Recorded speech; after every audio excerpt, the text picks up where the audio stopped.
Bienvenue dans le Financia, votre rendez-vous économique quotidien sur Africa 24. Voici les titres. Progression du mobile banking en Afrique. Ce marché devrait peser plus de 200 milliards de dollars en 2015. Cet avènement pourrait combler le déficit de la bancarisation sur le continent africain. La Côte d'Ivoire prévoit de lever 300 milliards de francs CFA en obligations islamiques entre 2015 et 2020. L'objectif est de soutenir le secteur privé, mais aussi de développer les infrastructures dans le pays. Et enfin, d'édition, nous ferons le point sur les marchés boursiers du continent.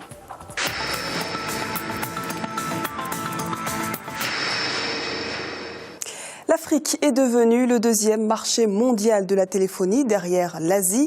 Outre les transferts d'argent, les mobiles facilitent au quotidien la vie des consommateurs sur le continent.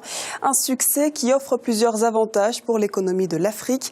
Avec un faible taux de bancarisation, l'usage du téléphone mobile favorise l'activité bancaire, entre autres, comme nous l'explique Birama Saounera.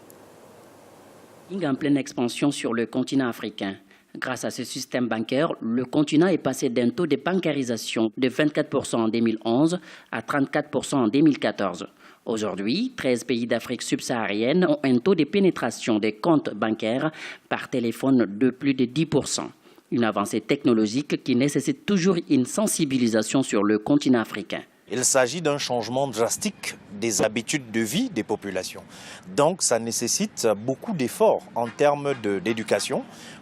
Et les opérateurs effectivement investissent beaucoup dans les supports et les outils didactiques, car vous savez qu'il s'agit d'argent.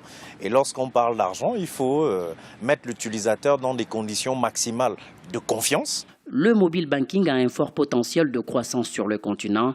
Selon certains spécialistes, il pourra davantage révolutionner le monde des affaires en aidant le secteur bancaire africain à reconquérir des marchés, mais aussi à rehausser le taux de bancarisation. Cependant, de nombreux défis restent à relever. L'inclusion financière des femmes et des ménages les plus pauvres reste insuffisante. Il faudrait donc que les populations, notamment ces couches les plus défavorisées, puissent avoir accès à ce nouveau système qui permet justement de pallier le faible taux de bancarisation sur le continent. Mais en tout état de cause, il faudrait relever quand même que le mobile banking devient de plus en plus sur le continent un vecteur clé de la croissance de ces dernières années. Les opérations financières à l'aide des téléphones portables ont rapidement supplanté les banques classiques dans certains pays du continent. Pour des économistes, ces changements d'attitude contribuent à faciliter la croissance économique sur le continent. Aujourd'hui, une révolution technologique est plus que nécessaire pour créer une interopérabilité du mobile banking entre les pays du continent. Air Côte d'Ivoire se dote de nouveaux avions. La compagnie aérienne vient d'annoncer un investissement de 200 millions de dollars sur les 2 prochaines années afin d'acquérir 3 Airbus A319. Une décision prise dans l'optique de s'imposer au niveau régional de l'Afrique occidentale à l'Afrique centrale. Air Côte d'Ivoire, qui est détenu à 65% par l'État ivoirien, s'attend à voir son chiffre d'affaires atteindre 70 milliards de francs CFA cette année et 100 milliards de francs CFA en 2016. 300 milliards de francs CFA d'obligations islamiques bientôt levées par la Côte d'Ivoire. Un accord vient d'être signé entre les autorités ivoiriennes et la Société islamique pour le développement du secteur privé. Le programme s'effectuera en 2 phases de 150 milliards chacune.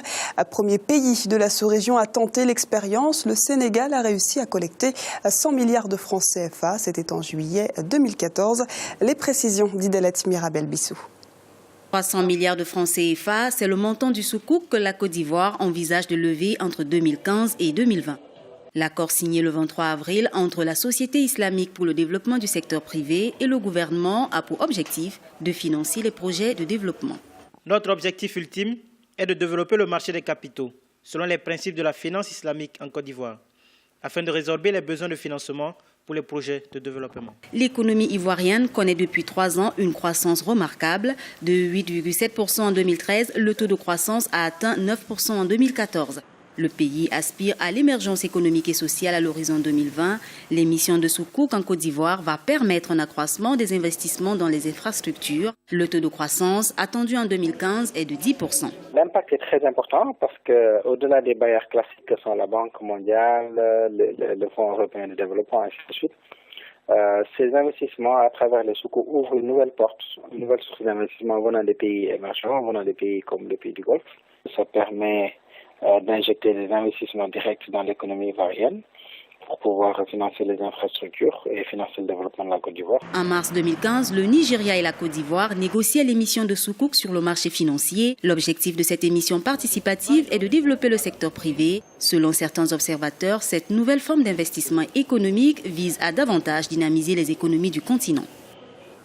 Au Sénégal, le secteur des assurances a connu une progression de 7,03% de son volume d'affaires l'an dernier, en passant de plus de 96 milliards de francs CFA au 31 décembre 2013 à plus de 102 milliards de francs CFA une année plus tard. Cette performance traduit la bonne dynamique que connaît ce secteur qui, à la fin de l'année 2013, enregistrait déjà une croissance de 3,85%. Et à la fin 2014, on recensait 16 compagnies dans le sous-secteur de l'assurance. Dommage au Sénégal contre 7 compagnies présentes dans l'assurance vie. Économie à toujours, le secteur minier burkinabé a vu sa contribution au budget de l'État baisser de 12% à 168 milliards de francs CFA en 2014. Et conséquence de cette baisse des cours du métal jaune, les budgets d'exploration ont baissé de 65% au cours des 2 dernières années. Or, entre 2007 et 2010, le Burkina Faso était devenu le 8e pays ayant attiré le plus d'investissements dans le domaine de la recherche. Le pays reste, cela dit, optimiste avec de nouveaux projets comme les mines de Kiaka et de Bomboré, où 2 permis d'exploitation aurifères viennent d'être accordés. Notre éditorialiste Maïs Mouissi nous explique les facteurs expliquant cette baisse.